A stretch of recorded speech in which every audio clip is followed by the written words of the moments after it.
மேலறை தியானம் ஏப்ரல் மாதம் 7ஆம் திகதி 2026ஆம் ஆண்டு. எழுதியிருப்பவர் பாஓலா ரிவேரா, தேசிய தலைநகர பகுதி, பிலிப்பைன்ஸ். தலைப்பு ஜீவ தண்ணீர். வாசிக்க வேண்டிய வேத பகுதி யோவான் 4ஆம் அதிகாரம் 4ஆம் வசனம் தொடங்கி 14ஆம் வசனம் வரை. இன்றைய நாளுக்குரிய தியான வசனம் யோவான் 4ஆம் அதிகாரம் 14ஆம் வசனம். இயேசு, நான் கொடுக்கும் தண்ணீரை குடிக்கிறவனுக்கோ ஒரு காலும் தாகமுண்டாகாது.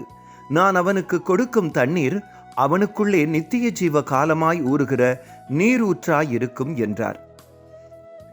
எமது கலாச்சாரம், அடையாளம், பின்னணி போன்றவை மற்றவர்களிடமிருந்து எம்மை பிரித்து விடுகின்றன. கிணற்றடியில் இயேசுவுடன் பேசிய சமாரிய பெண்ணும் அவளுடைய பரம்பரை, பாரம்பரியம் ஆகியவற்றால் வேறுபடுத்தப்பட்டிருந்தாள்.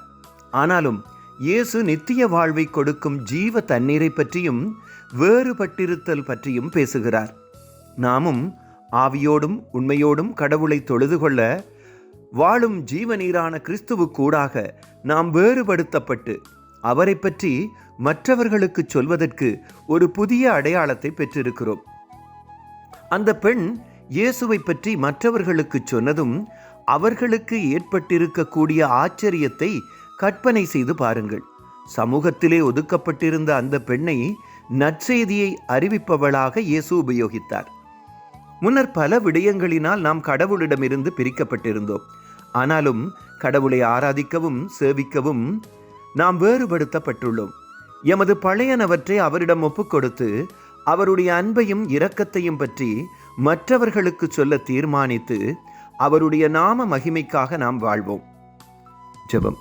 அன்பான கடவுளே, உங்களை நேசித்து சேவித்து உங்களை பற்றி மற்றவர்களுக்கு சொல்ல ஜீவ நீரை எமக்கு தந்ததற்காக நன்றி சொல்லுகின்றோம். ஆமேன். இன்றைய நாளுக்குரிய சிந்தனை. கடவுளை நேசித்து சேவை செய்வதற்காகவே நாம் வேறுபடுத்தப்பட்டிருக்கிறோம். கர்த்தருடைய அன்பும் இரக்கமும் அவருடைய வழி நடத்தலும் இந்த நாளில் உங்கள் அனைவரோடும் கூட இருப்பதாக.